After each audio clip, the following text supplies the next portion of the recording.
is up, everybody? Welcome to Call to Action Live this Saturday night. Joining me on this amazing night, I have two amazing panelists that you and Ellen love. It's kind of like a chill to action, like normal night, except it's all swapped a little bit. It's kind of fun. Always look forward to hanging out with you guys. Yeah. To my right, I have the PLD. How are you doing, Paul?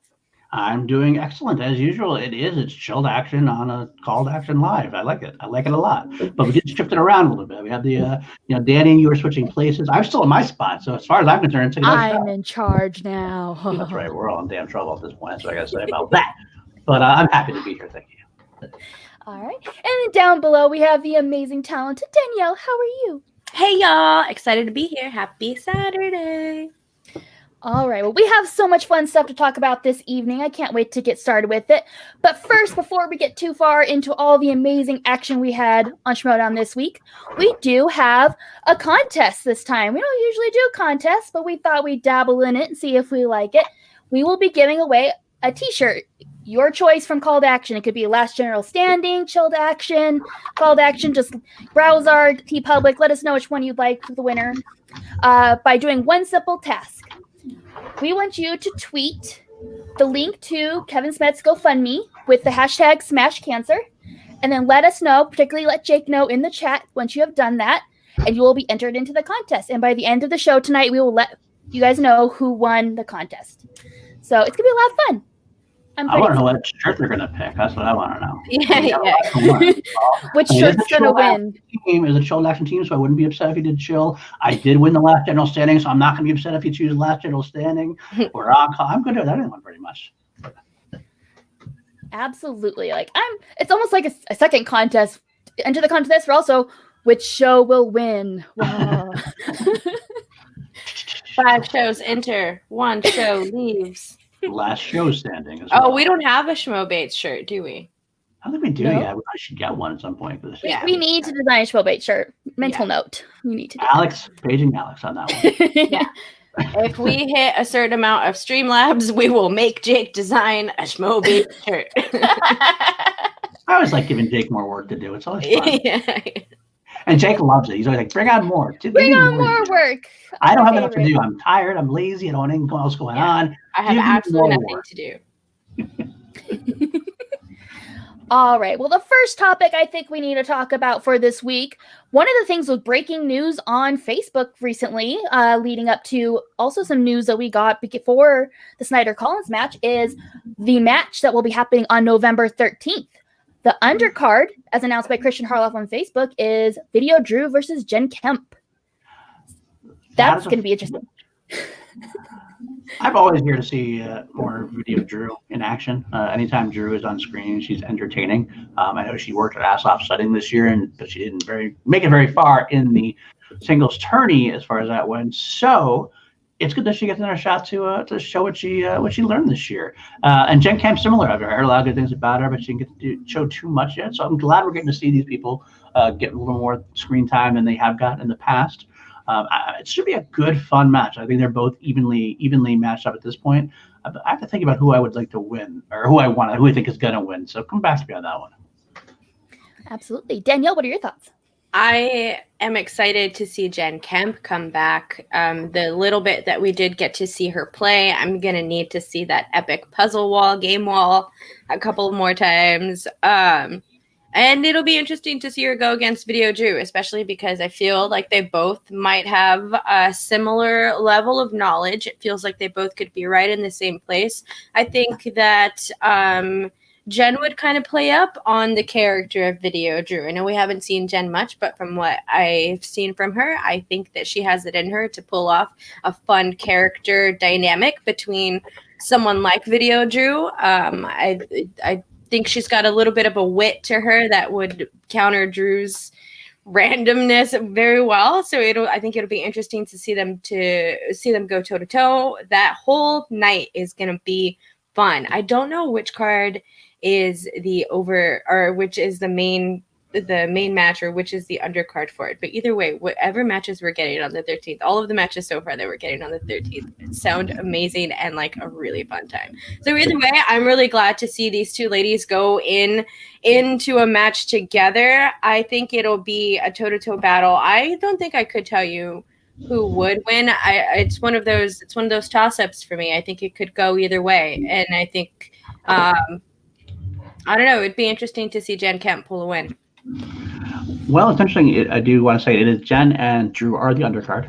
The Wildberry Civil War, which we'll talk about, I'm sure, in a couple of minutes, is the main event, so to speak. I do think it's also good. One thing I didn't mention previously is it's nice to see these other factions that maybe have been a little underrepresented, so to speak, get some matches. You got the usual suspects getting against the Dungeon. Both of them haven't had as many matches as the other teams for various reasons. And some people say you got to win to have a match. That's what other people have been arguing, but either way, it's good to see these underrepresented factions getting some screen time. Get to see Sam Levine as a manager again. Get to see anytime you get Kaiser on the screen, it's pure gold, So I'm looking forward to it. I think I want to give the edge to Video Drew for her experience, I think, but at the same time, Jen was a fan leaguer. This is all, as we know, this whole season's been a fan leaguer's dream in terms of this is what they do. They're already very comfortable with the situation. They're already comfortable with, as far as like being under their own lights instead of under the studio lights.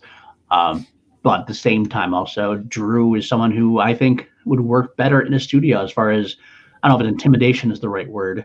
It's not quite intimidation. It's more distraction. More like you got to get a little distracted by her character sometimes. It's a small intimidation factor. Right, I wouldn't say it's a big one, but I do think that I think you can call something like character work an intimidation factor inside of the Schmoedown, big or small. But I think consistency in character is what really crushes it, because Drew is always consistent. Because Video Drew is Video Drew. That's not even a difference inside of the Schmoedown. Yeah.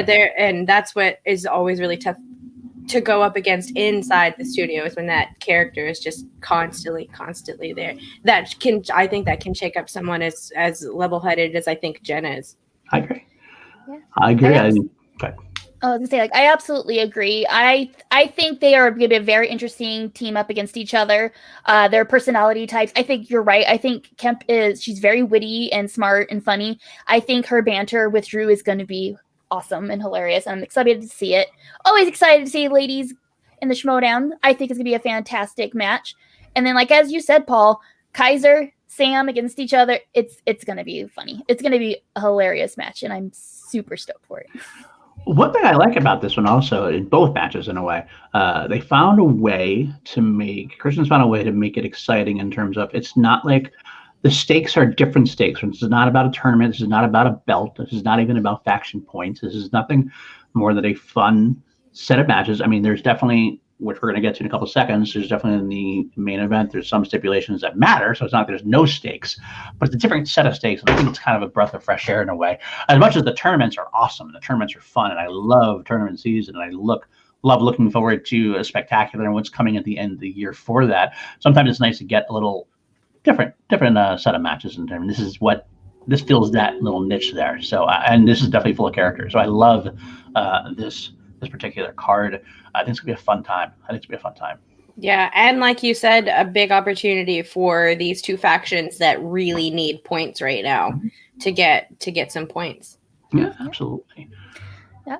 All right. And the other news, talk about this exact same match and everything, was the awesome little character work play we got at the beginning of the Snyder and Collins match, where Dewberry and Makuka kind of talk things out. We got to find out, just kind of like how much Dewberry has drank the Kool-Aid and is a corruption convert.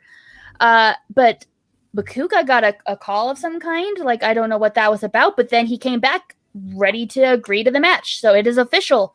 Wildberry Civil War is happening on November 13th. Paul, you literally just watched the clip again. What were your thoughts on that call? Because that was such a great clip. I did. Dewberry has switched from whiskey to Kool-Aid. I love this match. I've always loved this match. I mean, anytime we get the Wildberries on screen in any form, it's awesome. It's awesome. It's totally awesome. They're a very entertaining group. Josh Makuga has been gone from our screens way too long. And we just had him on Chill. He was a thrill on Chill. Thrill on Chill. I think I should make that into a saying. I don't know. That would be another shirt. That's our next shirt. funny as hell, and I can't wait to see this match. Dewberry is also very underrated. I think Dewberry has a great. We call it a Dewberry for a reason. He had the perfect round one. He has knowledge in there. He's never gonna. I don't think he's ever going to be a main event type player, but he's sneakily good. Like you underestimate him a lot. With that being said, I almost got to say Josh McCougar for exactly the reason that Christian said. When Josh McCougar's back up against the wall, he seems to pull this magic. He seems to pull this magic out of nowhere, and he has these guesses. And I think it's all going to depend on the wheel, obviously. If you get something like that, Josh knows, like a Will Smith or if there's a Bad Boy Slice, probably not, but or something like that. But I love McCougar in this for some reason. He's an underdog, I think, and I think he's going to pull something off. But either way, we're in for a treat because it's going to be fun. And that's nothing else. The Wildberry is going to give us fun taunting, fun explosions of emotions. It's going to be a great time, I think, either way. What do you guys think? I'm excited for this match. It is going to be fun either way. It'll be interesting to see if Josh does pull off that Makuga magic, which I totally believe that he can. But also, Elliot Dewberry is a pretty knowledgeable dude. I think we know that he jokes around with the wild berries and stuff like that. But we've seen him play, and we all know that he can play very well.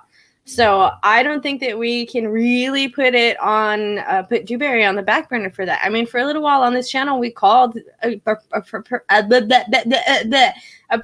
round to Dewberry for a little while. So it's interesting. It'll be interesting to see that go against it because it's still, I mean, Elliot Dewberry is not, Ben Bateman or anything like that. No offense to Elliot Dewberry, but he's not he's not that type of Schmoedown player where we all know that Ben is going to go and he's going to study and he's going to do all of that. Elliot Dewberry is not going to do that. He's going to go in with the knowledge that he has.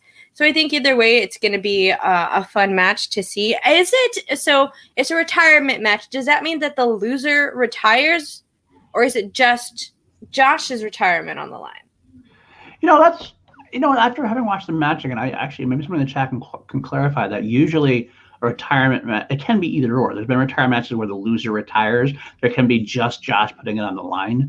I thought, because I never mentioned anything about Dewberry leaving, so I think I might be a little bit of, I have to go back and watch it again. That's what Dewberry did say during that clip, saying it's like 2 guys will enter, only 1 will leave. Yeah, that must be what it is. So it must be that either one of them going to retire, but okay. Only one of them can retire. What we meant is like if Dewberry loses, does Dewberry have to retire? I wasn't sure how that one went, to be honest with you. But either way, I mean, I'd be sad if Dewberry leaves. It'd be sad if Josh leaves. In that case, I almost hope for a tie. But I mean, let's be honest here. Back on it, since we're doing this whole thing and talking about how much Christian loves wrestling and how this whole thing works. No matter who retires, it's probably a temporary retirement because that's how it works. It happens all the time in wrestling where people lose retirement matches, loser leaves town matches. It basically gives them time off. They go away for a while, and then somehow it'll be a cut scene later on, maybe where someone will go to Dewberry and go, "You got to reinstate him. You got to let him reinstate him because I got to have him for this, that, and everything." And Dewberry "Oh, all right," and it'll work itself out. That's how wrestling usually works.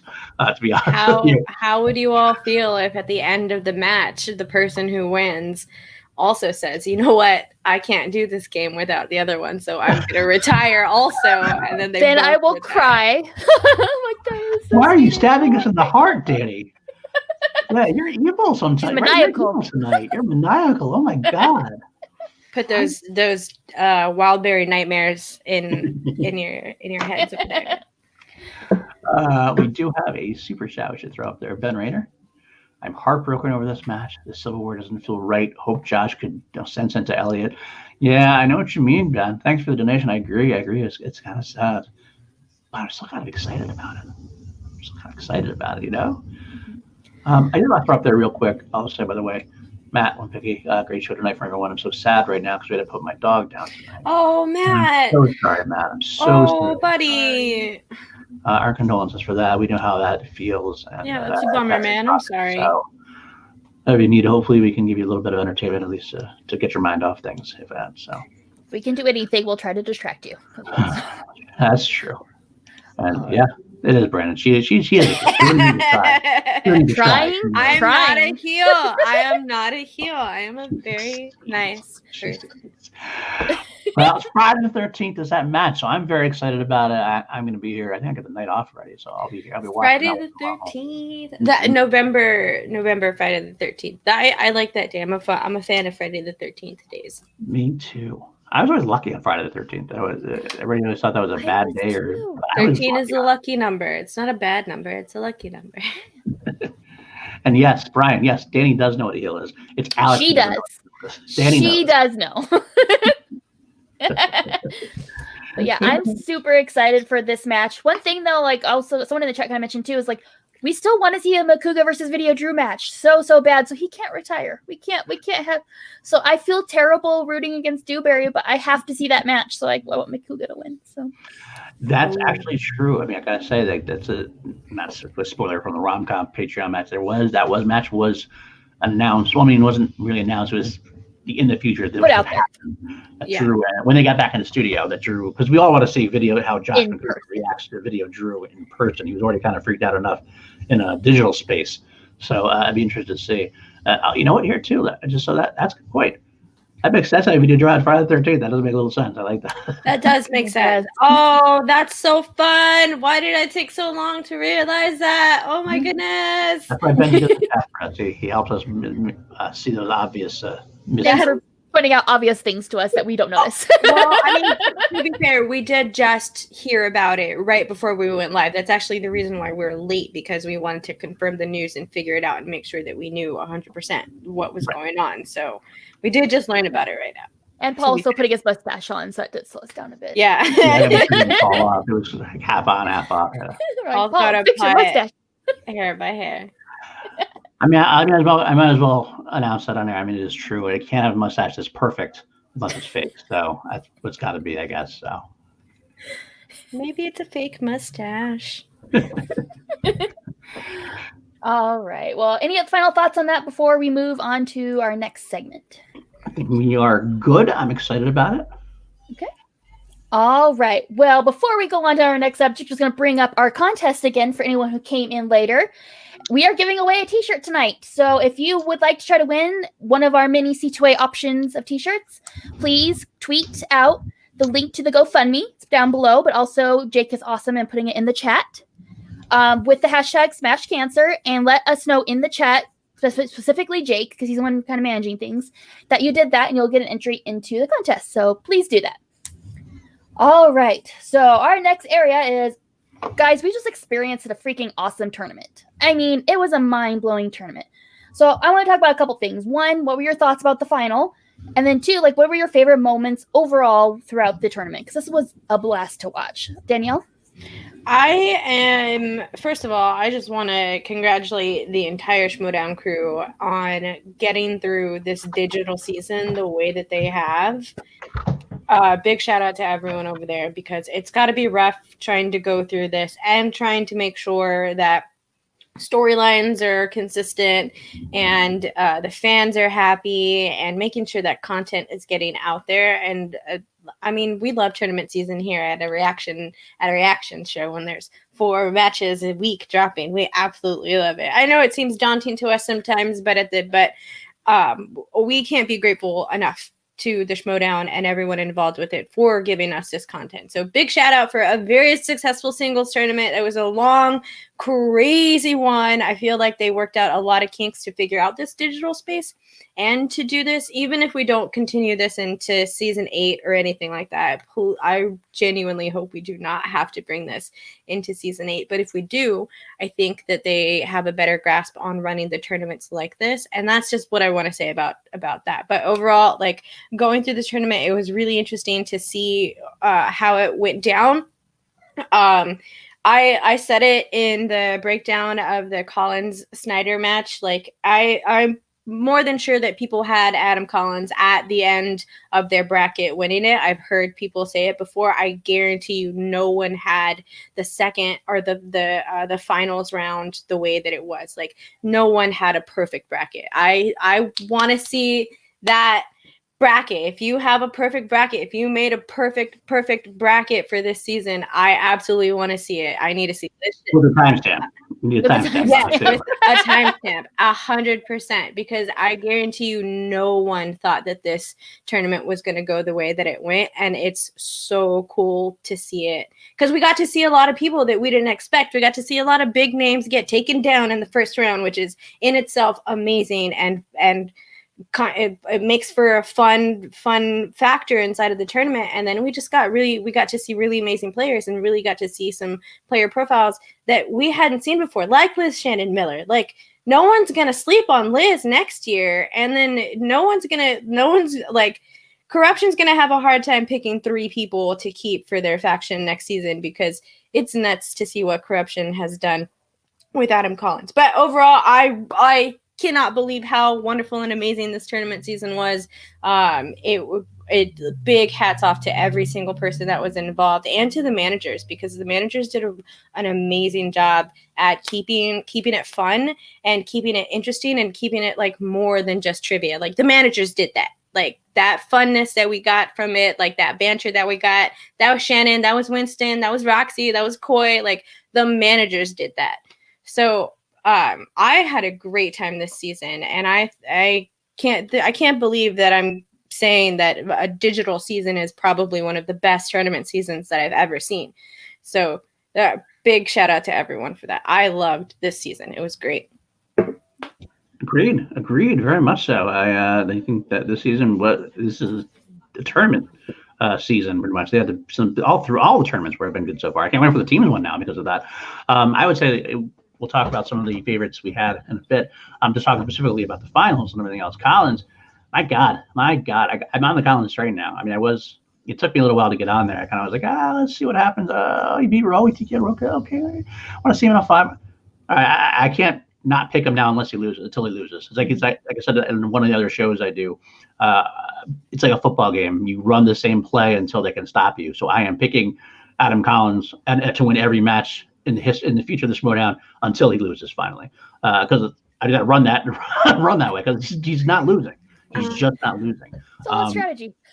Not only that, he's getting his character too, which I love to see. It was a slow burn at first. He was kind of very plain, very much. I don't know if it was just him trying to get acclimated to the league. It wasn't a bad thing. We just said he just came in, bit his thing left. Each time he's gotten a little bit drier, a little more sarcastic, a little more corruption-y. It's getting there. I don't know if he'll ever get to that kind of flamboyant big character, but I like what he's doing with his character. And his knowledge is just amazing. He knows everything. It's not like he's even missed a few at this point. It's not like he's made every question, but he makes every question that counts. He gets, and he never looks weak. Even when he misses a question, it's still kind of he barely misses it, or it's like, okay, I get that. It's right there. And Snyder had one of the best tournaments he could have had in his life, considering he's not one who studies.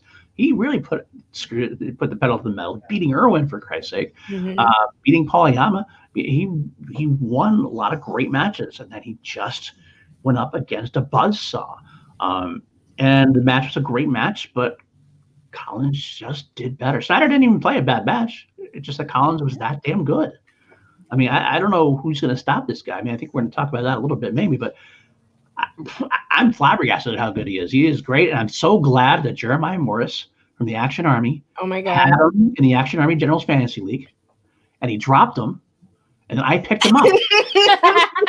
And now I am beating Jeremiah Morris by about 100 some odd points now in that league. So thank you, Jeremiah Morris. I love you. Thank you so much. Salute to Jerry. Oh my gosh. Jerry, look at what you did, good sir. We're gonna have to blame if Paul wins. Yeah, if Paul wins that whole fantasy one, then hashtag blame Jerry for sure. What did you think, Kels? I loved this tournament season. It was just nothing like what I expected. Kind of going into it, I'm like, okay, we know this person's gonna win because they always do, and we know this person's gonna win. And then none of that happened the way we thought it was going to happen, which just makes it that much more entertaining and exciting, because the first few matches you're like, holy crap, this is happening. So by the time we're in round 2, 3, and so on, we're like, okay, what crazy thing's going to happen now? Because that's what's been happening this entire tournament. I love that it's in the digital format strictly because a lot of these players probably wouldn't have been able to be in a tournament had it been in studio because they were from all over the country. So it just added a lot of talent we got to see that maybe we wouldn't have gotten to see in other circumstances, which I loved. Adam Collins, I agree with you, Paul. He is unstoppable. I'm at the point though where I'm rooting for everybody who is going to go against him, strictly because if they are able to beat him, holy cow, that person is amazing. Because Collins is fantastic and unstoppable at this point. Like someone said in the chat, Frank mentioned he's only missed 5 questions so far, and it's insane. He is so good. And you're right, Snyder had a fantastic whole tournament, especially that last match, but it's hard to be fantastic against almost perfect. Like you can't beat almost perfect to perfect. Yeah. So so I think it was by leading up to the match, going into the Snyder match, he had only missed 5 questions. So I'm not sure like what the updated one with is, like with the Snyder, but still, like either way, like that's a huge accomplishment in its own. So it'll be interesting. I'm really excited to see him go up against Dan Murrell. Like that's like the newest of blood with the oldest of blood for the championship that's just going to be pretty exciting to watch, I think. I think we should just go ahead and talk about that now real quick while we're talking about that. Yeah. What are your thoughts on that, guys? Murrell versus Collins. I got to say, this is a phenomenal storyline. Like without being a storyline, but a storyline for the Schmoedown. Like wrestling can do this very well because wrestling is obviously completely scripted.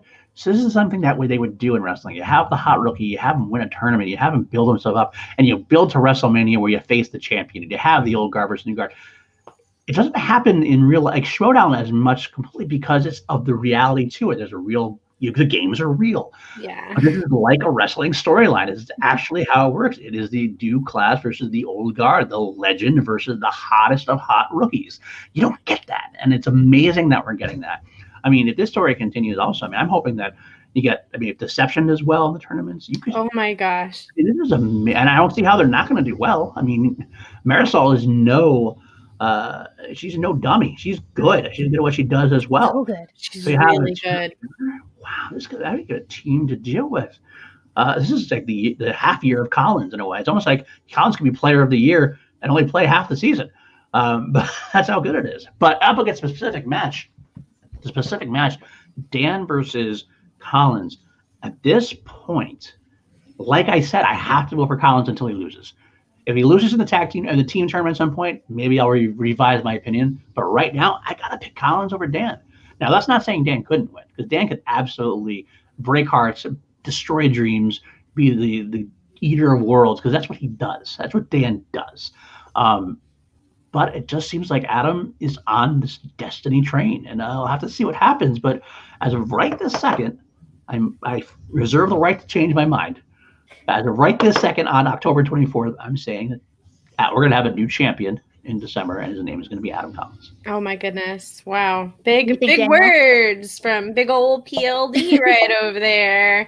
I do not have Adam Collins winning for that one. I still have Dan Murrell taking it. I think that Dan Murrell is not going to give up his belt very easy. I think that he will fight and do well. And I think that Adam is going to do well in that match. I don't think that that's going to be an easy match to get through at all. But I feel like I can't go against Dan. Like that's just how I feel. I just don't feel comfortable going against Dan Murrell right now. So I'm good with that one. I'm gonna go ahead and keep saying Dan. Okay, should be valid. But it's in the same vein that I would always go for Andrew Ghai. Like, that's my dude. Like, that's one of my players. So Dan Murrell being someone who I really enjoy watching win, I want to see him win. So that's pretty much it. Kelsey, take that tie. All right. Well, here's how I see things like that. No pressure. It's all on you. No pressure. I feel like it greatly depends on how spectacular it is. If we are able to have a live event the way we'd like to, or at least film in person, I think Dan's got it. He thrives in live events. Collins has never done anything in person before. I think Dan would for sure have it in that situation. If for some reason things get worse, please wear your masks, people. And we can't have spectacular in person. It's in the digital format. I probably have Collins winning it. I think he is thriving in this environment. Leading up to this point, just watching Dan's matches and Collins' matches, Collins been doing, I feel, better. He's been playing better than Dan. So as the circumstances stand in the digital format, I would have Collins winning, but I'm going to be optimistic that we are having a live spectacular, and I will be there.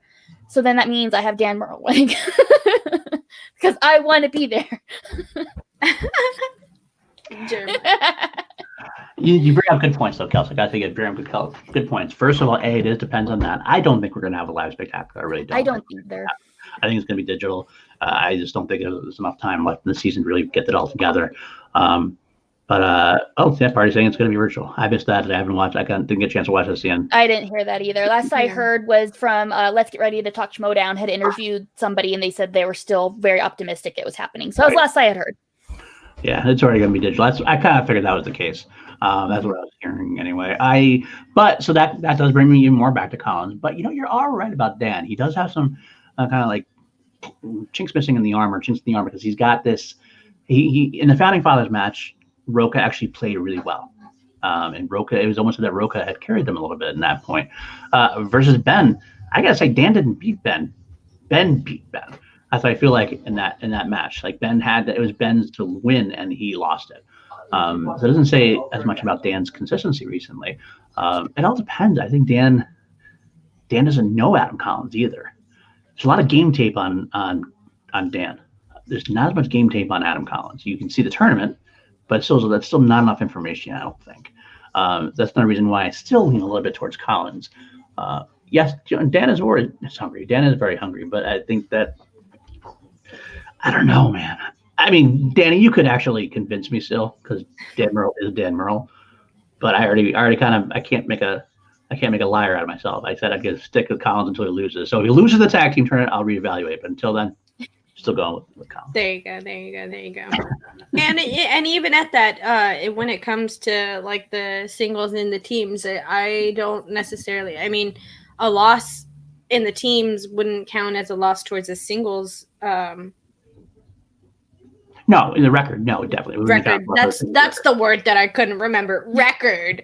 But going back to the live event. So here's my pitch for a live event. I think I really would enjoy. I don't think that it should be live at all. Like if it's going to be this year, then you shouldn't have a live event and have people from all over the country come into one little spot. And if it did, I wouldn't go. Unfortunately, it'd be bummed out about it, but I wouldn't go. But it's not. C'est la vie. They're doing it digital. I would love to see it in like the debate format, like how they've been doing the debates lately, like let them be in studio-ish, but like keeping everything as social distance as possible, super minimal crew, but like being able to have people there, I think would be fun. But that would be a lot of prep work. Yeah, that's very true. I agree. That I feel like that would be a better step up than just straight digital, but understandable if that's unable to be done. I just want to see people in the same room together because I would love to do that too, but we gotta wait until it's safe. Gotta wait until it's safe. Wear your masks, people. Sorry. We have C2A masks you can get. Yeah, you have C2A masks. Hey, if the winner would rather have a mask than a shirt, you can let us know. Speaking of TeePublic, don't forget. Speaking of TeePublic, we have a contest. If you would like to win a Call to Action shirt, one of our shows, or a mask, just let us know. Just make sure to tweet out the link to the GoFundMe for Kevin Smets that's below on the screen and also in the chat with the hashtag #SmashCancer. And then let Jake know in the chat that you have done that and you'll be entered to win. And we will let whoever won know by the end of the stream. So enter, guys. It'll be fun. 100%. All right.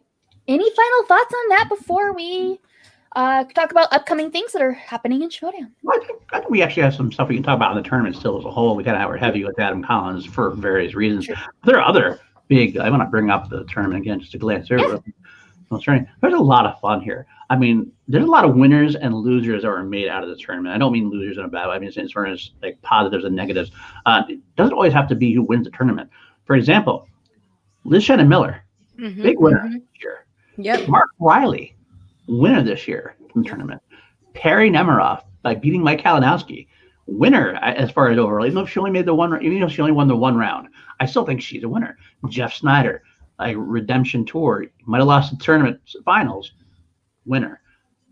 You also have people that kind of lost a little ground, I think. And you kind of, is it a fluke or is it a shakeup, or anything can happen any given Sunday, so to speak, as far as I know, it's Schmoedown can be any week, but any day of the week. But the old terminology there.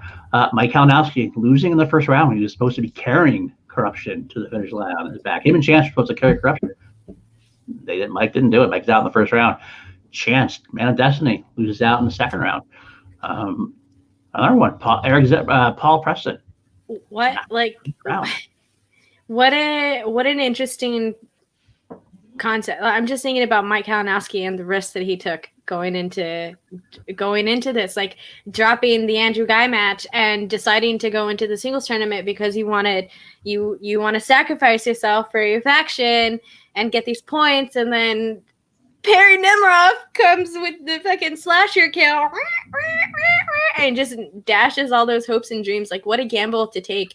And that just goes to show that, like, sometimes, I don't know. I really honestly, I can't remember like where the options were, if actually going into the tournament was more beneficial for Mike or just for the faction. Right.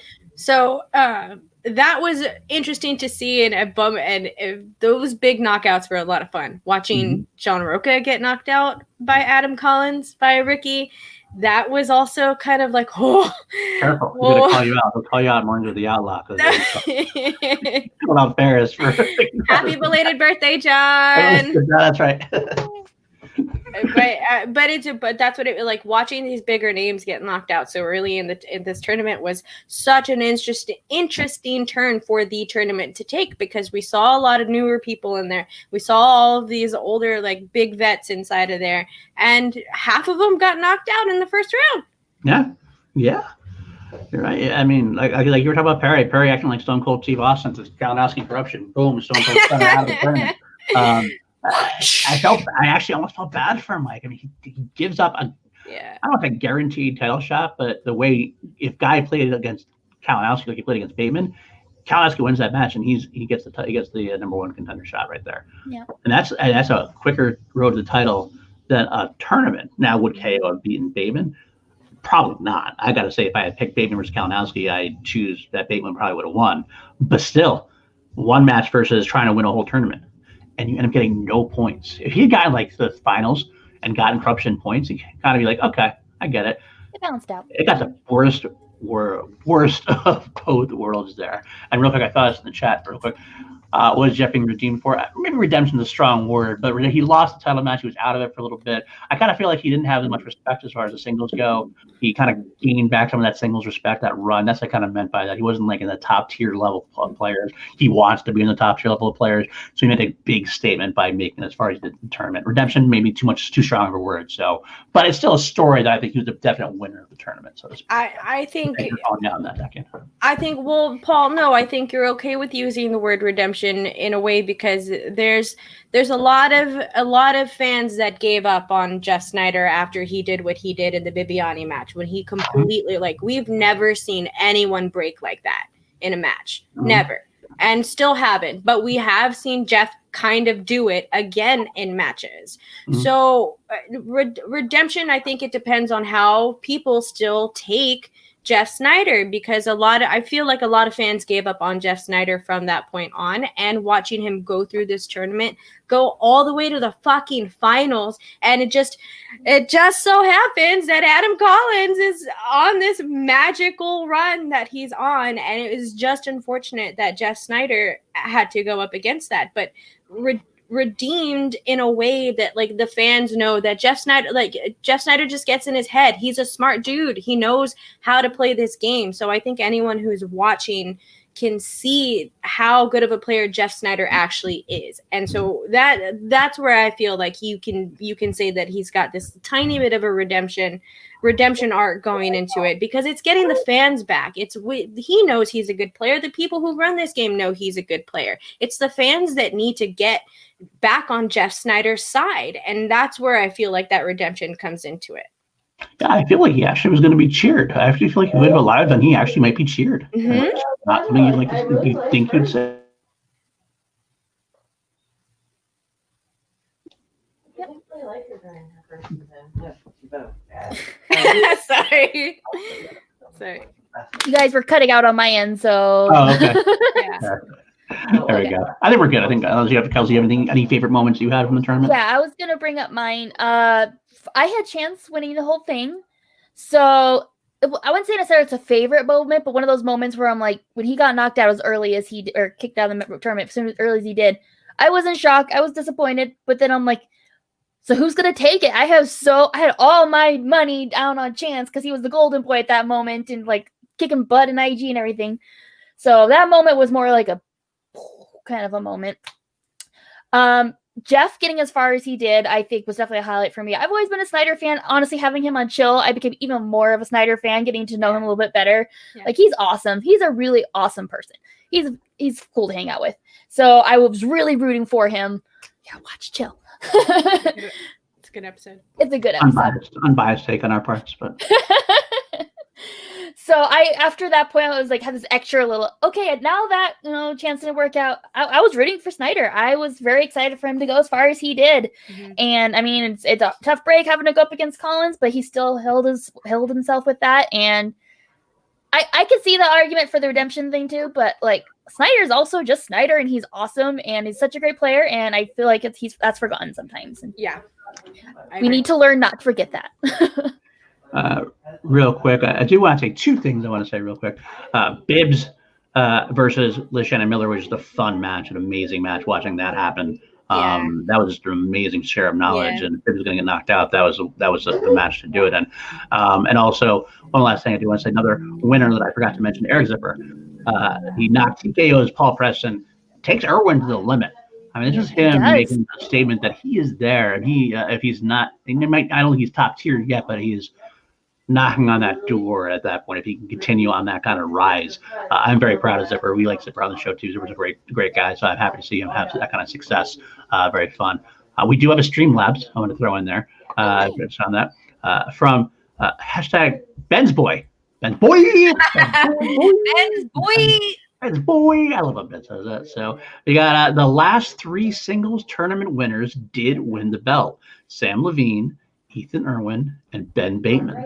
Collins may win, but I don't think he retains in a studio or live show environment. That's kind of a combination of our choice and Kelsey's choice in a way in terms of that a win. But if he's in the live or studio, then it's a no-go at that point. So we'll have to see. But thank you, Ben's Boy. Ben's Boy. Oh, all right. So any final thoughts before I feel like we can talk about the teams tournament a little bit? Since we have a little extra time to talk about some cool things. Sure, we did break down the team tournament last time, but it is a new, a couple weeks later, some things come to point. Yeah. You watch matches and everything else. Like that big one to watch for me is Deception versus Lethal Weapons. That is the one to watch for me. I mean, you got see just how. I mean, we know how good Collins is. We know how good Marisol is. Seeing what they do together is going to be interesting. And then again, you got Andrew Ghai and Ethan Irwin. That's going to be a fun team to watch also. That's a very knowledgeable team. I think that could be an awesome match. I want to see Andrew Ghai win, obviously, because he's my Lord and Savior. I want Andrew Ghai always to win, or Team Ghai. This is going to be a tough draw for them. I wish the Deception was against Odd Couple or something at first. To be honest. That's how I feel about it also. Like I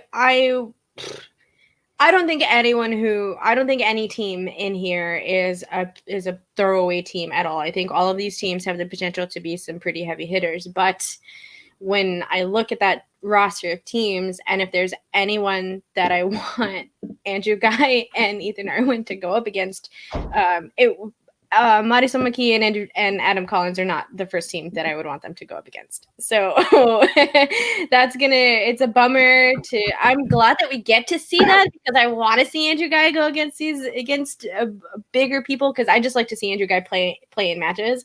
So I want to see him go against these people. I'm super bummed that he has to go against like people that have like some really big hype around them and like not even like hollow hype. Like there's that hype is real because we've seen Adam Collins won the fucking singles tournament and Marisol Moki is nothing to play with. We saw what she's done so far and we all know that she can do very well. So I'm bummed that this has to be the first match that they do because I want to see Deception go far. I really do. But they're going against my favorite team in this bracket. So it's a big heartbreaking thing for me to watch this match. It's going to be a harder one for me to watch because I'm going to want to see Andrew Ghai win, but I'm not going to want to see Deception get kicked out of the tournament because I want to see them both do very well and shake up this league the way that they have so far. But I also don't want to see Andrew Ghai lose because I want to see Andrew Ghai play more. So this one match specifically is going to be a heartbreaker for me, and I hope they save it for the last one. Yeah, me too. Real quick before Kelsey, get your thoughts on that. Weston, I actually disagree with you. I mean, at least for Marisol, I can see your point. Marisol hasn't had that many matches as far as that go. We just can go with the tape we've given. She played well in the matches we've seen. I think we've seen enough of Collins now to know how good he is. I think he's 6-0. I don't know. I mean, he's not. It's not like he's beaten all patsies. He's beaten some solid players. He beat Roca. He beat Meyer. He beat Lon Harris. He beat Jeff Snyder. These aren't like lightweights. I think he's done his job. I think I can safely say he's good. He's very good. Marisol, I get that to a degree. I think I liked what I've seen so far. And also, Camshaft High, that's awesome. That's an awesome amount of money there. That's great. I hope that continues up. That's awesome. So, Kelsey, I'm sorry about that. Oh, wait, Streamlab. Ferris. Hello. Thanks, Ferris, as always. Hello there. Oh, hi, Ferris. Hello, Ferris. All right. So, go ahead, Kelsey. What were you going to say? All right. Speaking of that team-up match in particular, despite what you guys think of me being Team Bateman, I don't like seeing Andrew Ghai lose things. Okay, I love Andrew Ghai. It's just if I have to pick between the two, my kids decided I'm Team Bateman back around the Houston match, and so I am Team Bateman. And so that's that. But I don't want to see Andrew Ghai lose. I want them to win. I wish they were teamed up with somebody else that first time because I have Deception winning the whole thing. They're who I think is going to pull the win, especially and I feel even more secure in that having seen Collins continuing. Because I said that back before some matches happened. And now seeing further matches happen, I feel a little bit more secure in feeling that way as well. So it hurts me. It pains me. I wish they were teamed up against somebody else earlier on, so maybe that could have been the finals. I feel like that should be the finals match. Lethal Weapon versus Deception. That would be awesome. That would be awesome. Kelsey is major sus. It's fine. My kids told me I'm old. They didn't know old people knew what that meant. That's what my kids told me. So yeah. Fair enough. Anyways. But yeah, so I'm excited for that match, but I'm also sad because no matter what, I'm going to be a little bummed out no matter who wins. Yeah. Paul, can you bring up that bracket one more time, please? I was about to do that. Thank you. I think the one thing I want to say, and going on to the next subject there, I'm actually also very interested to see the Odd Couple versus Category 9. Brandon Hanna has been studying Audi IG for a while. We have no idea what he knows in the regular division. No idea at all. But I do know that his partner there, Jader, has done very well in his time. Not a top tier player yet at this point, but he's definitely shown he can hang. Going up against the Odd Couple is definitely a tough first draw. But I'm very interested to see how they work together. I hope that they show themselves well. I would love, as much as I love Snyder and Draco, I kind of would love to see this be an upset, just to say, like, because that would shock the world. I feel like that's like that would be the explosion. That'd be the upset state of everybody would be like, what the fuck, right? So I love chaos a little bit. So that would make me happy to see how everyone reacts to that. So I'm hoping that that's the case. I wouldn't pick it. That's a tough draw, but I don't know. What do you guys think about that one? Yeah, I agree. I think Category 9 could be a fantastic team. I think it could be a really cool team up. Odd Couple being the first ones you have to go to is kind of tough. Like, I mean, former belt holders. Snyder is on a streak right now, and he's like got like a new life to him. So I feel like he's even scarier right now. Yeah. So I mean, I think it'd be really cool if they take the win, but I think it would take a lot for them to take the win against Odd Couple right now. I think it would be really interesting to see Brandon Hanna win anything, but that was me throwing shade at Brandon Hanna and no one caught it. I know. I was about to say I love you. I'll do a slow burn in there. Whatever. We love a Brandon Hanna over here anyway, because he is a master of chaos, and it would be interesting. I believe that Brandon Hanna and Jader are around the same level. I feel like I might be more confident in Jader than what you are, Paul, because I do feel like we have seen him do well, really, truly, but I'd probably put him like somewhere like at a B, like in a B tier, maybe like a B minus, where Brandon Hanna kind of falls somewhere like in a B plus, maybe an A minus. It just kind of, I think that Brandon Hanna, I think he's got a bad run, whatever, but I don't want to get too far into this. Because we got the rest of this tournament. No, I'm actually interested to hear you think Brandon's better than Jader at this point. You think No, opposite. No. Oh, the opposite. Okay, because the way you said he's A minus, like, was better than the higher the grade is better. I would think the higher. Yes, and that's where I put Brandon Hanna. Which means you think Brandon's better than Jader. Yes. You think Brandon Hanna is better than Jader as far as singles knowledge, possibly? Yes, I think they're around the same level, but I think Brandon Hanna has a little bit of a higher knowledge than Jader does, but Jader has, I didn't know that you had, like, I'm not saying that you think that Jader has that little knowledge, but I didn't know that you had that little faith in Brandon Hanna. No, I'm saying I don't know Brandon. I've never seen Brandon in any kind of singles thing. I know he knows movies. I know I've talked to him enough to know he knows movies. I just wonder, because he's spent so long on the IG division, that if the other knowledge will come back, or if he knows enough about the general broad level. It's cool to hear you say that. I mean, I hope he does. I really hope he does. I really just don't know, so I have a hard time saying anything about him. I say Jader's like a B minus, maybe, possibly at this point. Brandon, to me, is a complete unknown. I don't want to grade him yet, so. I see. Well, I'm just bold and confident in my gradings anyway, so. I love it. I go by no basis except by feelings. I don't care about stats. It's just how I feel about a player. Hey, that's what happens. That's how I judge everything on the Schmoedown. It's just how it makes me feel. All right. That's why Andrew Ghai is my Lord and Savior. But I think that it would be interesting to see Brandon Hanna, to see Category 9 take the win over the Odd Couple. I have the Odd Couple winning. I'm not going to, I think that they will definitely win, because I believe that Jeff Snyder and Mark and Draco have a higher trivia knowledge than Brandon Hanna and Jader. But it'll be interesting to see them work as a team. Jader and Brandon, I like them paired up as a team. I really do. I think they're a fun looking team. Like, and the name is funny. I like the name. I think it's witty, but it'll be interesting. The storm is coming, Mr. Wayne. The storm is coming. Yes. So, but I do have the Odd Couple taking it over Category 9, but it would be very interesting to see if Category 9 like pulls some upsets, which I think that they possibly could do. Especially if they have the IG running. If they spin IG on the wheel or whatever, that'd be the one way they could do it. Because Brandon's definitely the best IG player on the team by far, I think so. But what do you think, Kels?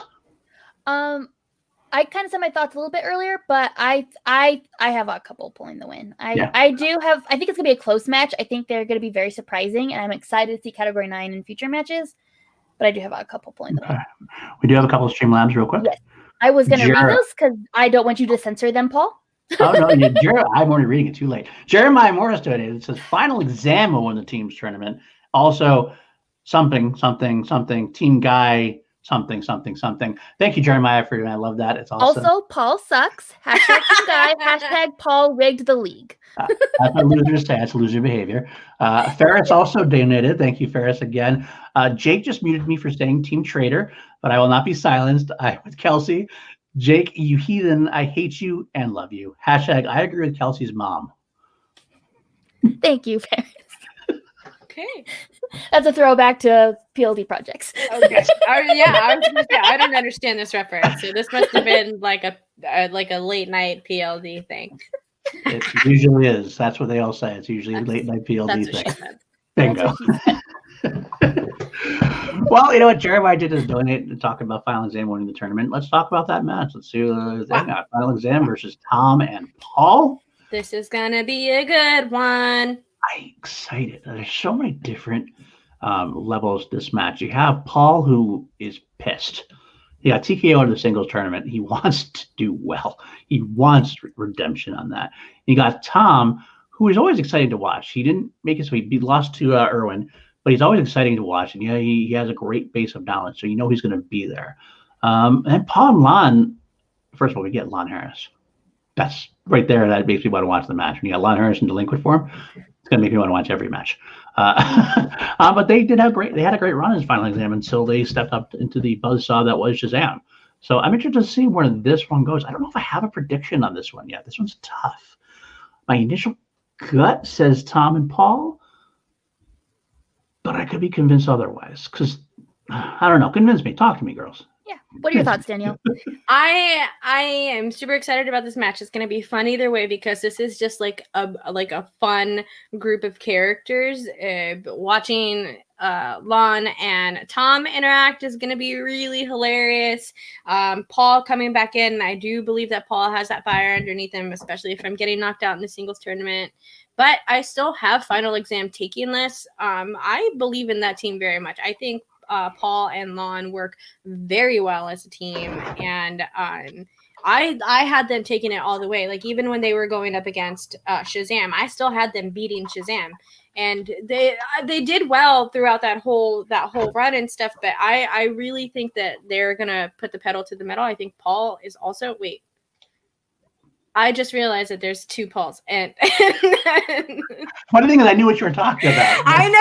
It's funny, like we can just tell which Paul you're talking about. I'm glad that you got it. But I also think that Paul is hungry, and I think that Paul is going to try to get a belt back. I think that he's going to try to find any way that he can to get as close to a belt. And you know what? He's already had a singles belt. Why not try for a fucking team's belt? And I think that's what's really going to motivate Paul. And as much as the delinquent is the delinquent, I think it's going to be fun to watch Paul Oyama drag the delinquent all the way to the finals and into the teams tournament. So our championship match.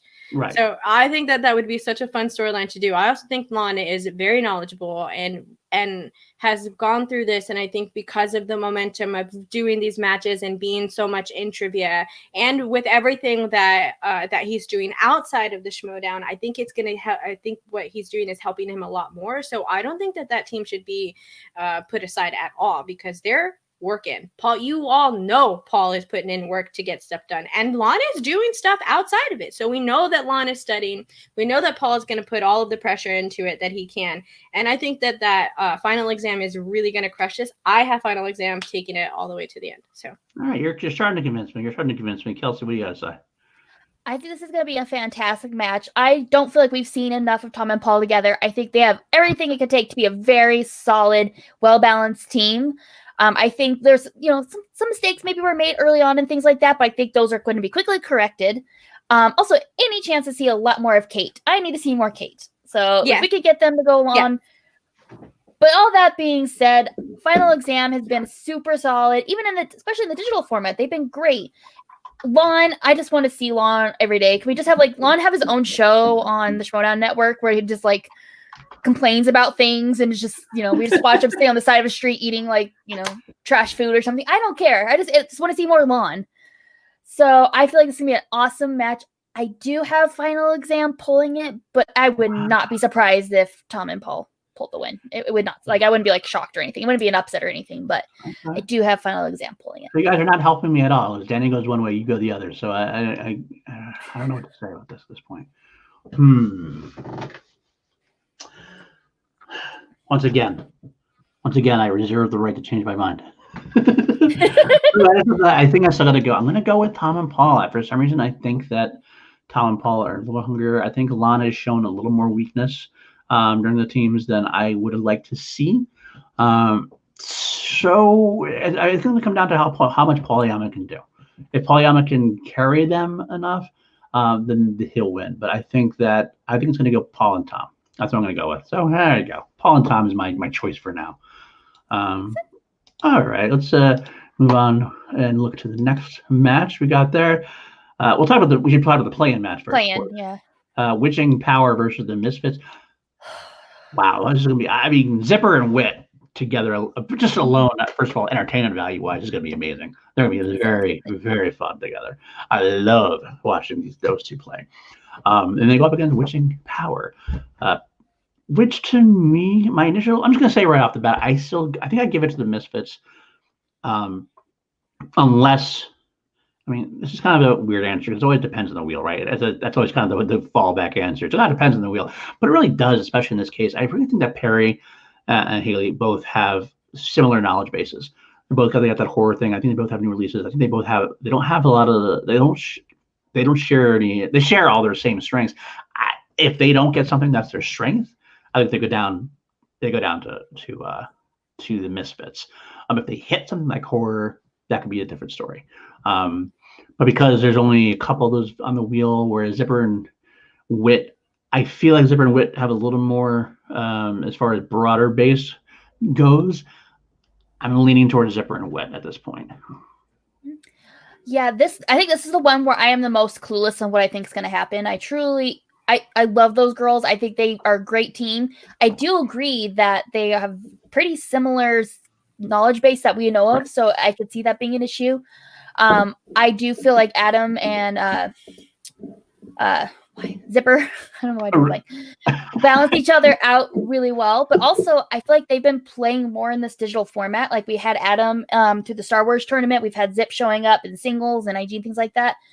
We've seen, we haven't seen much of them, so I could see that affecting. I say that a lot with these. I'm like, I think the digital thing is going to make an impact, but I really do think it affects games.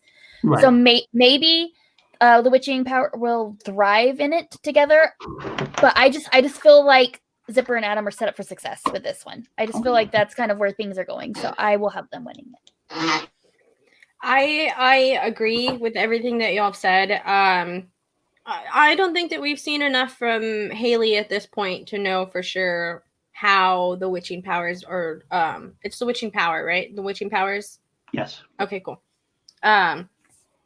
So I think that that's why it's such a coin flip for that team, because we know that they both can play well. Like Haley did a great job against Ethan Irwin in New York. When I forget which time in New York what that was, but like Haley Pouch did a really good job going up against Ethan Irwin. She held her own, especially in that big of a live audience. So it will be interesting to see if this digital format is beneficial for her in the way that, because we've heard her say before how nervous she was being in that type of environment. So maybe something like this could really turn it around for the Witching Powers. But overall, I still believe that Adam Witt and Eric Zipper are a wonderful team together. I think even though they're similar, they still like help each other, and I can't think of words, but I think they experience at this point is really going to come into play when it comes to this match. And that's where I think that the Misfits will take it over. Interesting note. I will also say that excuse me, Adam Witt and Eric Zipper kind of got tabbed as a team right after the draft. So they've kind of known they were going to be a team for a while. Mm-hmm. Whereas I don't know, Perry and Haley are coming to a little bit later on. So that might have helped them too, because I know Zipper and Witt have been preparing as a team for a long time. I think that might help them out. Perry and Haley, I don't know if they have that. I mean, I know they know each other and they're friends with each other, and that obviously is going to help. But as far as match goes, Eric Zipper and Adam Witt have had a lot of matches over the past 2 years or so. Mm-hmm. Perry and Haley haven't had as many. Haley's had a few. Perry's had the 2 matches in the singles tournament. So I think experience in that way does matter to a degree. Mm-hmm. But also Haley hasn't played at all. She's played at all this year, as far as especially digital tournament wise. So she's never done the digital side too. This might be a new experience for her as well.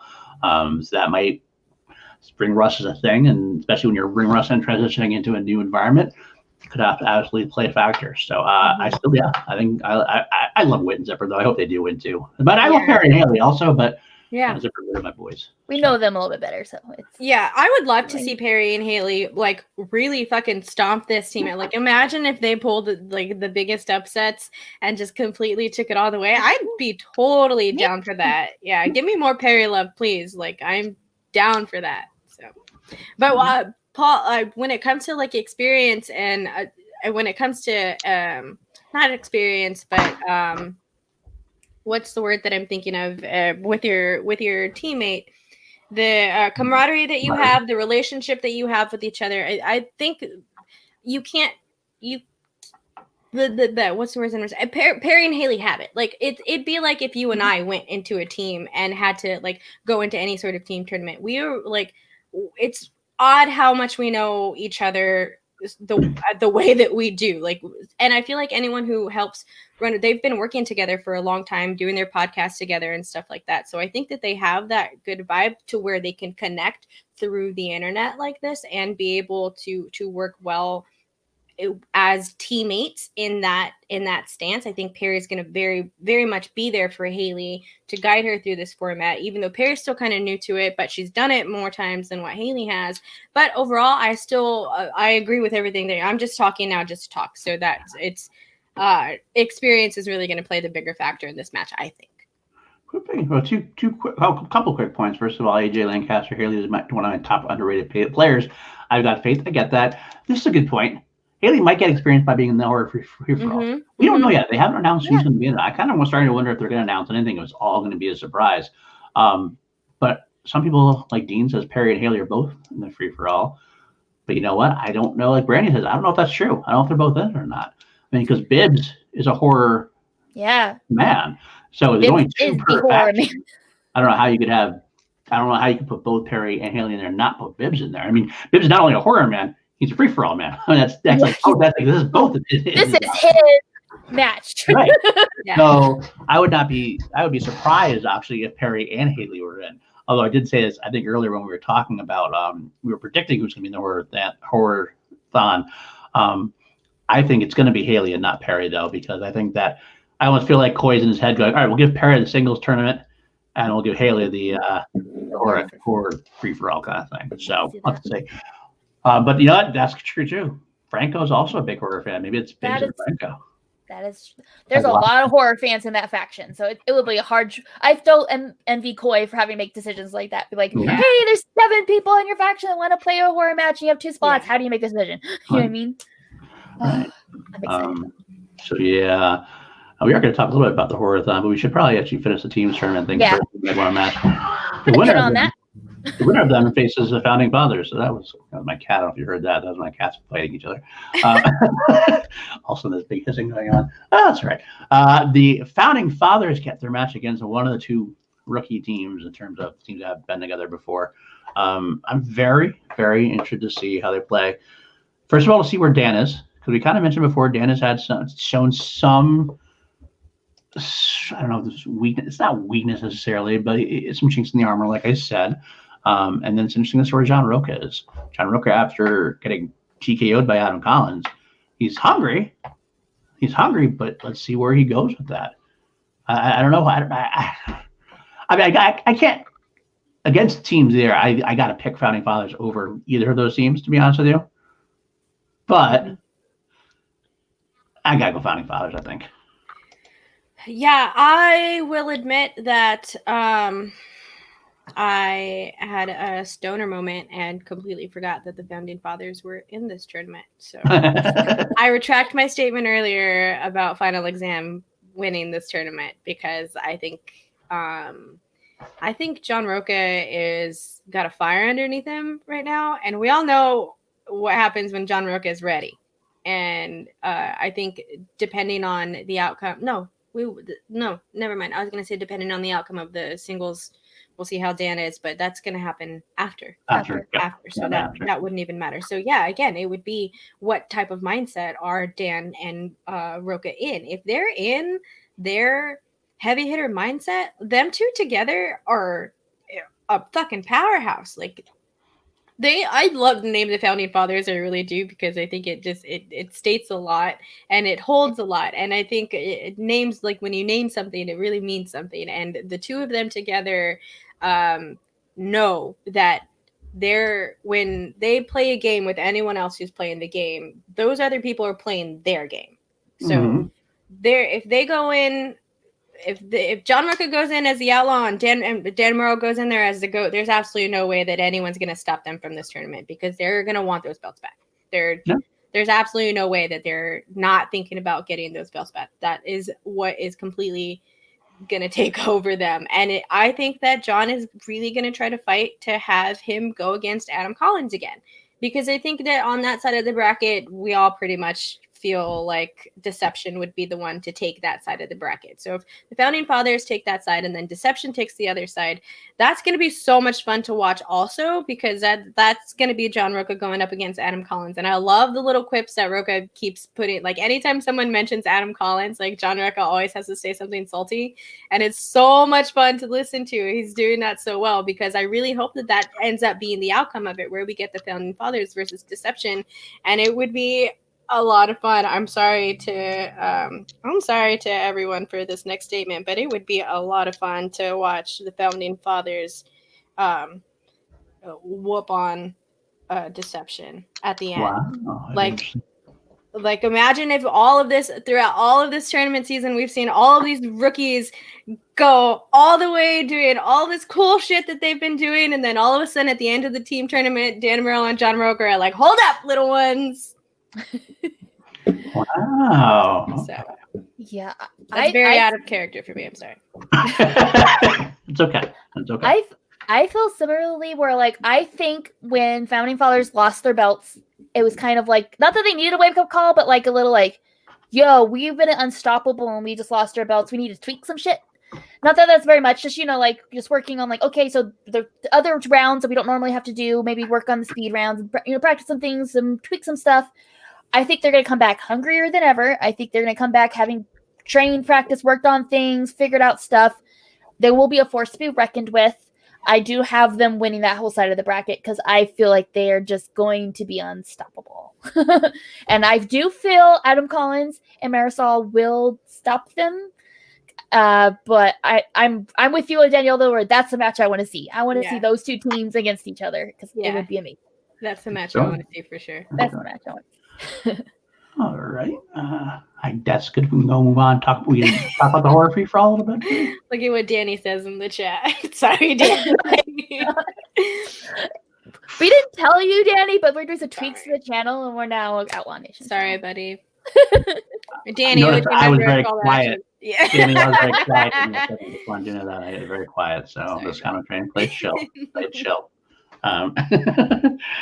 Yeah, real quick before we go into the horror match, though, I do want to talk about again because we have some new people in the chat.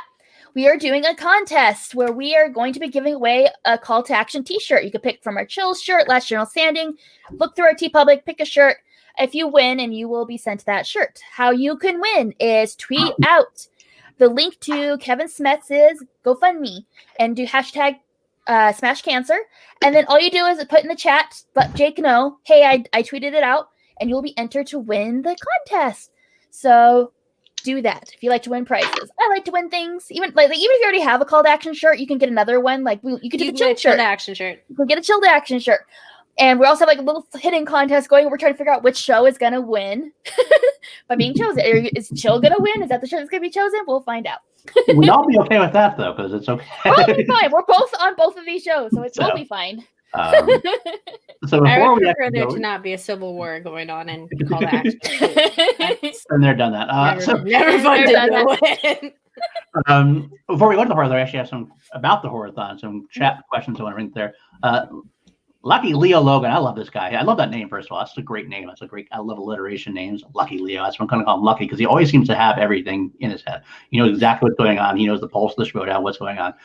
So JTE confirmed in Outlaw Nation he's in the horror free-for-all. That's awesome. I did not know that. I didn't see it. So that's one person we do know in the horror free-for-all. Although I will caution that Christian will tell you that that's not canon. And the reason I know that is because Video Drew announced that she was on the singles tournament on Chilled Action. And Christian said, I'm not saying that because it's not canon unless it's on one of our shows. Until it's an official announcement. So we don't know about that at this point. But I bet that if he said that, he knows what he's talking about. So that's one of the rock stars in there. And that's cool to know. He got traded. I don't think he's on the rock stars. I'm sorry. He's on the Drews. He's on the Drews now. Thank you. And yeah, I was wanting to come on this comment earlier. Dirk Chronic told us that who you saw in that promo doesn't mean they're in there. He just picked scary clips. Yeah, he didn't know. He said pick up clips, so that doesn't mean anything. It doesn't mean anything. I'm sure some of them are, but it doesn't mean any of them are in the horror free for all. He just wanted like creepy, scary clips for the promo. So. And I don't know about Lon's. I don't know about Lon's retweet. I didn't see that retweet. I didn't see that either. Not, but I wouldn't be surprised if Lon is in that. He's a good. He likes horror a lot, so wouldn't be surprised. He's a horror guy. Let's see. Anything else I want to bring up in the chat before we Yeah, that was just gonna say though, is like it makes it really hard to we love speculating here. I can't know if you could tell this, but we love to talk and speculate. It is so hard when we don't know who is even in the free for all. So, I mean, we can guess on who. I mean, we will do our best. But I'm just saying, like, I wish we knew. Can you imagine? I mean, let's be honest. Can we imagine that? Like, let's say Adam Collins is put in the tournament and then the horror free for all. I mean, why don't you ride somebody while they're hot, kind of thing? Well, that just really came out wrong. That's a bad phrasing. Phrasing, Paul. Bad phrasing there. But when someone's doing really well, you keep going with them. So I wonder if Shannon does that and puts him into the horror free for all. That would be cool. Interesting choice. I'd love to see that happen because then we could get more game tape on him. He did really well in that horror part against when he get against Lon, that same match against Lon. Who else would you want to see in the tournament?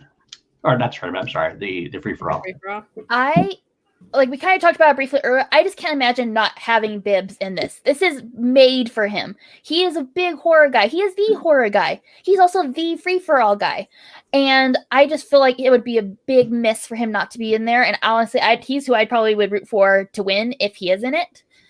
So I wanted confirmation that Bibbs could be in it because he'd be who I root for. I'm looking at the rosters and some of the names that I'm seeing that pop up that I'd like to see in the free-for-all. Sean Sullivan is definitely one of them. I think Tim Franco is definitely someone that you have to have in the horror free-for-all. Why wouldn't you put Tim Franco in there? That dude is super smart about... He's the Melt movie specialist. Yeah. Go watch this Chill to Action episode. You will learn so much about horror movies.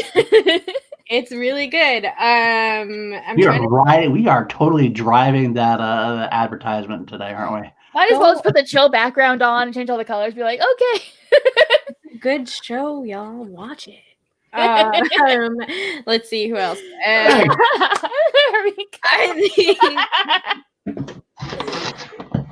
I didn't see if you changed anything on here. I was in a different tab. Sorry. I did. It's okay. That's all right. It's fine. Anyways, yeah. So Tim Franco, I would like to see Sean Sullivan. I wonder if Sean Sullivan. I feel like I've heard Sully say that he watches horror movies. I've heard Sully say he doesn't watch many movies outside of Star Wars. To be honest with you, I don't think. Then maybe I'm just hearing something wrong. I would like to see Sean Sullivan play more also. So I want to see Sean Sullivan and everything. So I like Sean Sullivan. He's a fun guy, awesome guy. But yeah, like I said before, I want Bibbs in there. But I would love to see somebody who we don't know. Like you know that Bibbs knows horror. You know that Andreyko knows horror. I would be surprised if Andreyko wasn't in it. Riley knows horror, kind of thing. But I'd love to get like completely shocked about someone like who like we just have no idea. Like Benny Mancuso. Does he know horror? Sweet, let's put him in there. I don't know. That's what I mean. I would be interested to see that. Yeah. I will. Yeah, there you go. I thought that was the case, Brie. I thought that might have been the case. Okay, that makes sense.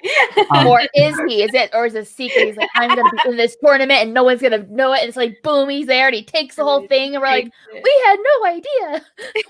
What I'd love to see, and I wouldn't be surprised if looking back at first of all, free for alls in general, going back as far as the free for alls in the Schmoedown and what it's based on in wrestling, which is the Royal Rumble. Usually in those matches, you also get those surprise, like old school people you haven't seen in a long time.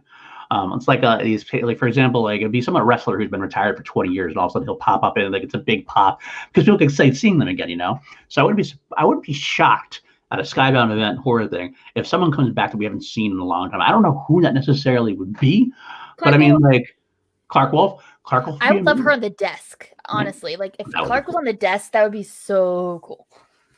That's kind of yeah. I mean that's true. That's true. I mean, so I don't know if it seems like it's. Although I don't know because it is there's points involved in the factions, so I don't know how much they can do as far as that goes. But maybe so I'd have to say that there won't be anybody that's not on a team because that would make it kind of strange. But you know what? Maybe it will. Maybe they'll not change the rules, but maybe they'll bend the rules as far as that goes for that. I feel like that would make people angry as far as like not angry, but the legitimacy of the of the sport we have now, and the faction points to have somebody who doesn't play, because we're not supposed to have free agents play, so to speak. Those are the only people that would get mad, are people who are playing fantasy leagues. So you would just get mad that you're not getting your fantasy points, because that's true. That's the real issue. Paul would be mad. That's the thing. Like, how do you do it? If the faction player gets points, then you can't do it. So unfortunately, I almost would rather see an exhibition. I'd love to see somebody come back, like, I don't know, for like the first season, like a Hal Rudnick or somebody come back, or somebody like that. Would be fun. But so I guess we're more likely to see somebody who we haven't seen play in a while. That's currently on a faction. That's currently on a faction. JT kind of actually covers that. Yeah. JT covers that. I guess you could see someone like Cody Hall make an appearance. Somebody like Rick Hong. Haven't seen him in a bit since his match with as being the second Tom or whatever. Let's see what else we got. I'm looking through the factions now. Sean Gerber. Do you think Sean Gerber would know? Horror? That's a good question. That's a possibility. Or Adam Gertler also. Doug Benson. Maybe he knows horror. That's actually, that'd be cool for him, his first appearance, because I want to see him. I was all excited when he got drafted. I'm like, ooh, and then we haven't got a chance to see him play. So So I'm not really sure, but I'd love to see any of those people play. Hopefully it'd be a fun. Either way, it's gonna be a fun time. Free for alls are always one of my fun experiences, except for the fact that is this like the fantasy hour? I should have a fantasy segment at some point, because they're bringing up fantasy Schmoedown a lot. The free for all scoring is a pain in the ass. This whole thing, like, what do we really have to do to how you get points? But it's worth it. Yeah, it's fun. So Jader, that's a good call too. Jader. Yeah, and one person I'd love to see too is Janine. Not only because I do know she loves horror, but also, can you imagine her horror entrance for free for all? Would be fantastic. That could be great if they do. I don't know if they have. I don't know if they're going to be able to do much entrances in terms of. But you're still standing on this. If you want to just costume, then that'd be cool too. Kevin Rice, he hasn't played yet. Oh yeah, that's actually a good pull right there. I think he is. He's on the Usual Suspects, so he could definitely play. Video Drew is another one. I wouldn't be shocked to see Video Drew represented. Absolutely, 100%. I feel like that's a gimme that she has to be in it. So a lot of different possibilities. But either way, I think it's going to be fun. I can't wait for that one. That's going to be a good time. So. All right. So I think that's all we have for subjects. So if we are ready, guys, we can maybe pull a couple questions from the chat while we wait for Jake to calculate who our winner is of our contest. Can I bring up one more subject just to touch base on really quick? Sure. We haven't talked about it yet. Kevin Smith versus Brett Sheridan. Oh, yeah. Announced. First question I have, since it's spectacular. Is it going to be Brett Sheridan, actually? Or is it going to be Flirt and Flouse? It'll be Brett Sheridan. I'm not gonna put that much hope into it. For a live event, you come out with the music, you come out and he's back. Yeah, I think I would not be surprised if it's like a reveal. Like, it's kind of like Brett Sheridan can play. It's almost like I watched this clip the other day. Mick Foley was Mankind. He came out to talk to Triple H, and he revealed, he's like, all Mankind can't fight this match, but you guys deserve a substitute. And I think you know him well. He takes off his shirt, takes off his mask, and he becomes one of his egos, Cactus Jack. I can see like Brett Sheridan was coming off the match and saying, I can't beat Kevin Smith. Only one person can beat Kevin Smith. He takes off his hat. There's some big music, and it's the Flirt and Flouse. Flirt and Flouse. I don't know if that's happening, but I think that would be fantastic. I love that. But the Flirt and Flouse isn't in a faction. But if that's gonna be kind of like not brought up, then what are you gonna do about your fantasy points then, Paul? Because you're not gonna the Flirt and Flouse for Brett Sheridan fantasy points. You can't do that. Nuh-uh. That's not how fantasy works. I overrule you in that, sir. We'd have to have the commissioner have to make it commissioner. We'd have to have a discussion. That's what I mean. It's corrupt because you're the commissioner. I'd have a discussion on that. We'd have a vote or something to that effect. You and the rest of the committee. That's exactly. And I just want to bring it up. Yes, Triple H's face actually sold that entire moment. But anyway, going back to that, beyond the Flirt and Flouse part, I think it's going to be a fun match. I do think it's kind of one of those things where in wrestling, again, I always bring back to wrestling because I love wrestling. But in wrestling, you have matches that you kind of like. It's called the get you over match in a way. Kevin Smith has a match against Jericho. He was very good. He showed that he had knowledge, had bases. I don't think you want to put Kevin Smith up in a spectacular against somebody who's like a top tier player. You don't want to throw him to the wolves and say, Kevin Smith, go on and fake Dan Rowe. I mean, obviously, that kind of thing. You know exactly. Bateman. So have fun. You want to put him up against somebody who, I mean, this is no disrespect meant to Brett Sheridan, but is definitely not a top tier player and somebody who Kevin Smith could definitely. I have no problem seeing Kevin Smith win after watching his match against Jericho. I think it's a good thing to do, but you put someone like that in Kevin Smith's way. Kevin Smith wins, and he wants to come back for more, right? That's part of the play. And I think to add on to that also, for Kevin Smith to not go against someone intimidating, like once he gets into like real gameplay, like what he's doing, what this match is doing is transitioning him into actual Schmoedown gameplay. Because him and Chris Jericho played an actual Schmoedown match. Yes, absolutely, 100%. But it's still a fun event that happened. And this is still going to be, I feel like any big celebrity matches are going to seem like a fun event, but if we want to start taking it seriously, like he's playing matches, this is a great match to introduce him into something like that for him as a competitor if he wants to continue into the league, because Brett Sheridan's he's going to have a lot of fun hanging out with Brett, and Brett's not going to be intimidating on the other side of the table, if you know what I mean. So I think that this is, and Brett's not bad. Like it'll be fun either way, because when the crowd is gonna have his back, and that's what would have made it so much fun if it would have been like an actual live event, because like that crowd would have roared every single time Brett Sheridan would have gotten a correct answer, like every single time. It wouldn't matter what it was, the crowd would explode, I feel like. Yeah. And it would just be that would be such a fun environment for Kevin Smith to see, like to see like how much the crowd genuinely appreciates and loves a lot of the people that are involved and the players that are into it. And then like if it's a live event and then he sees like the bigger matches, like the dum-dums, so it would have been so much fun for Kevin Smith to see this as a live event. But for a player to introduce him into the league, and like you said, Paul, you hit it right on the head. Like that's a great starter match. Like we all gotta have training wheels sometimes, and that's no shade to Brett. And I think Brett would understand and agree that he's on that specific type of level. But it's still going to be an extremely entertaining match, even if it is just Brett Sheridan. If it's just Brett Sheridan, that's still fun, and that's why I hope it's not Zaplaus, because I feel like that's going to limit it to a very specific type of comedy and a type of I don't know. I just feel like it would be way too much to have Zaplaus on there, as much as I would love it, and it would be a fun time. I would love to see Brett Sheridan. I want to see Brett Sheridan play. Okay, that's fair enough. I will say also that Brett has definitely been showing. I kind of feel like throughout SCN Live, I've been watching SCN Live.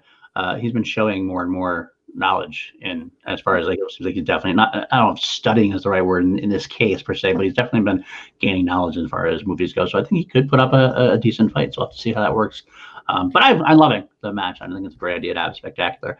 I love the fact that I'm glad we have other matches besides championship matches. It's always good to have the kind of fun. This is a fun match. Yeah. So. Yeah, it's going to be a lot of fun. I am excited to see it for sure. If this would have been announced before the Kevin Smith-Jericho match, I probably actually would have had Brett winning, because I was kind of hesitant to know like what Kevin's recall. Not that Kevin doesn't know tons of movie, but what his recall would be like. But he's shown it's there. He could pull things like this. So I do think Kevin's going to pull the win. But I'm super excited, no matter if it's Brett as himself or as a Flirt and Flouse. The dynamic between Kevin and them will be amazing. I think it's gonna be a lot of fun. I can just picture, like, because Brett's gonna say funny, hilarious things throughout the entire match, no matter who he is, and just trying to see like Kevin trying to like focus and like I just could already picture the look on his face where he's just like trying not to like laugh too much, but he's got that smile on his face like he had like with Jericho. So it's gonna be a lot of fun. I am super excited for that match. It's gonna be great. Yeah, I'm gonna get my dad to watch it because it's Kevin Smith, so he'll be there. So I'm excited. Fair enough. Yeah. All right. So any final thoughts on that? We did have a couple questions from the chat I saw pop up. We also have, we have a super chat. I was about to pull that up too. Brett's hair is long preparing. It could be. It could be. All right, Ben. Thanks always for your donation. We really appreciate you. Really appreciate you both. All right. So I found a question that came up. Why should Scream be S tier horror franchise? Okay. All right. Hold on. Let me just state before we say anything else. It wasn't really an argument whether it should be an S tier overall. We only had, I should precursor this. At PLD Projects, we kind of screwed up. We did do its tier list thing, and we wanted to find horror franchises to do. And unfortunately, we couldn't find a good horror list that didn't have like 500 things. So we found this tier list that said horror icons, and we try to use that as a horror tier maker list of franchises. It was kind of a murky definition, ended up screwing us the whole time. But we had 5 S tier slots. And it wasn't that I say that Scream isn't an S tier, but it wasn't an S tier when there's only 5 slots. That was my only argument I had to make about that. The real argument had to be, if I had to put one of them on, would it be The Shining or Scream? But we're not going to I don't think we should get into this battle now, because this stream would go on for another 3 hours. But I will say, I do think Scream is legitimately potential S tier or A tier at that point. That's what I will say that. So whether it should be S tier, potentially. But compared to the ones that were up there before that, and having only 5 slots, I say no. And I see what you're doing there, Kelsey. I see what you're doing in the chat there. Or that Jake. There might be Jake. Are we doing another ranking this evening on PLD Projects? Or are you going to see me bad again? You are going to do the rankings. That's right. I was going to save this for my pitch, for our pitch at the end of the night. Where can you find us? But I'll say it now. I recently been doing PLD Projects, a show we call Generally Speaking, where a bunch of the generals in the Action Army make tiers. We did the horror one recently. I did another one. The first, it was wrestling. So it was wrestling tiers. There you go. There's my boy right there. Austin, don't give it to peer pressure. He was on my side. I appreciate that, bud. He had my back the entire time. I won't give it to peer pressure. That's right. He's my back. He's got my back. But tonight we are on PLD Projects after Call Live, probably about a half an hour or so after it ends. And we're going to have a bunch of generals on again, including Kelsey. She said she'll be on. Danny, you're welcome to join too. I don't know if I talked to you about it. We're going to be making a tier list of the Marvel live action movies, not just MCU. All the Marvel live action movies. So prepare for some heated debates again. Kelsey and I didn't talk to each other for about 2 days after. Actually, we did talk a lot to each other. We were just yelling at each other. We just yelled through a message. It's like, okay, there's like no capitalizations, exclamation points, but you can just feel the yelling behind the sentences. A lot of anger. It was a very hostile chat environment, and I don't appreciate it. So I'm not excited about what the chat's going to look like in the next week. It's a very good thing that we have off tomorrow. So that's true. That's very true. So we're just passionate people. It's fine. It is true. But to answer your question, I love Scream. I do. And if we had a fuller slot, I would be much more open to putting on the S tier. There you go.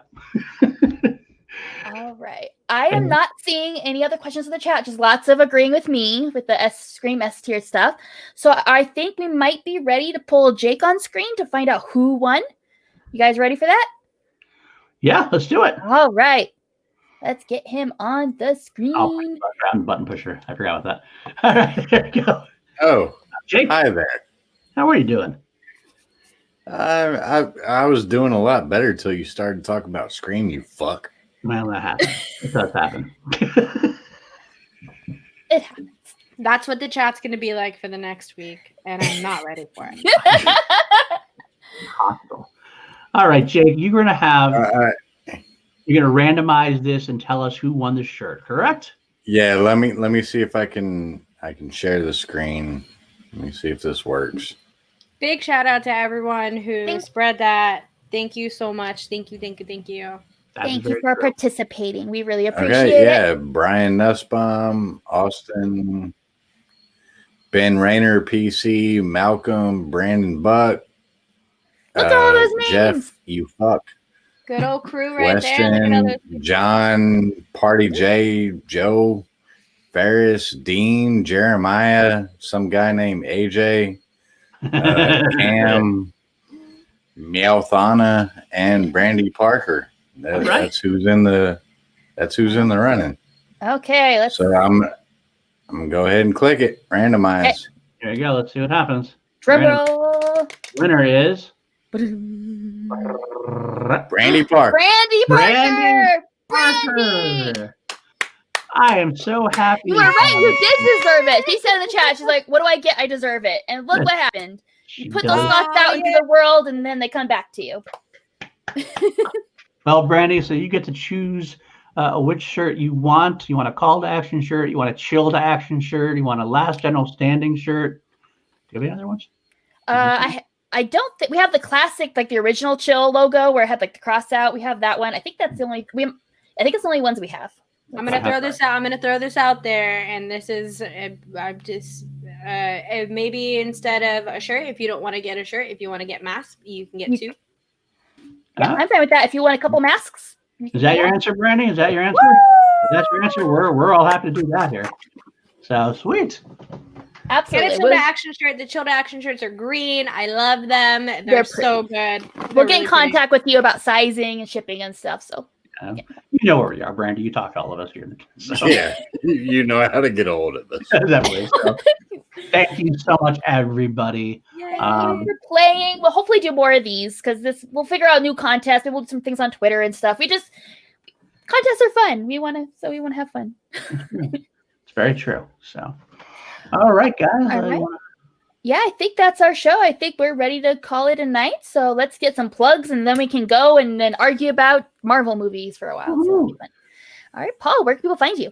All right, at Paul_Denuzio on Twitter. You can find me every week except tomorrow with my favorite co-host, Danny Joy, and of course, Kelsey, also behind the scenes on Chill to Action. We are taking a week off of Chill. We got some scheduling things and I might have to work, so it didn't work out, unfortunately. But we can announce the next week's show. I have a couple of weeks actually scheduled out now. Some pretty fun, exciting guests. Let me play this ad, and then I'll go into the rest of my shtick. But for next week, we have this.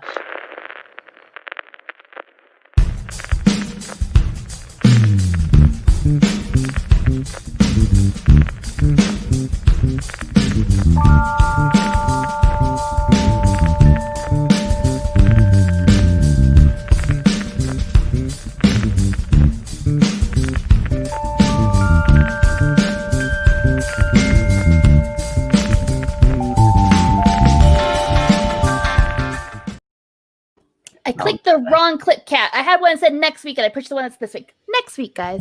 Close enough. But Stacey Howard, and that's going to be a very, very fun show. I've been looking forward to that quite a bit. So, yes.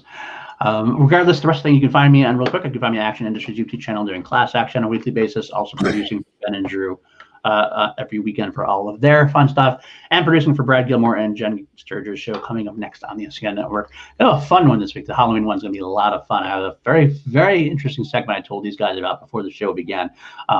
It's going to be a lot of fun, so definitely tune in on Thursdays for that. And again, of course, PLD projects tonight, Marvel tier, Marvel live action. Some of these people will be on, other generals of the Action Army. If you do want to be on, let me know. I might be able to find a slot for you. If you know how to get a hold of me, then you know me well enough to get a hold of me. So, yeah, there you go. That's it for me. Thank you. All right. And Danielle, where can people find you? What's up? You know me. It's your girl, Danny Joy. You can find me on Twitter at DannyJoy, DANIEEJOY. You can also find me here every Sunday with my co-host, Mr. Paul Denuzio, except for this Sunday. Like Paul said, we are taking a break, a very much needed break. Make sure that you take this time out to love yourself. Everyone enjoy yourself and be proud of yourself, all of that good stuff. Make sure that you go and vote. Go and vote, please. All of that good stuff. Like, comment, and subscribe on this video. All of the regular YouTube stuff that goes out there. Awesome. And Jake, where can people find you while we have you on here? Well, in the immortal words of Chris Clark, you can find me on Twitter and Salad.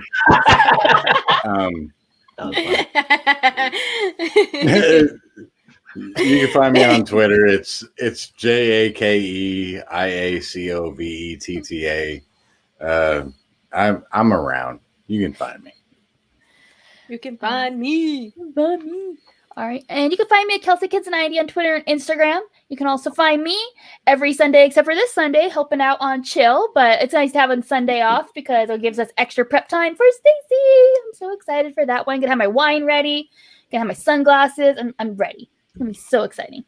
And then, of course, we have TeePublic. So if you want to look as cool as Brandy's going to look in her chill shirt, please go to our TeePublic, get a shirt, rock it, send us pictures of it. We like pictures of it if we can see you in your shirt. So send it to us. And, of course, find me here at the show next week. So, all right. Well, thank you so much for joining us this night for Call to Action Live. And we will see you guys next time. Bye. Take care. There you go. Valid. Bye. Bow now.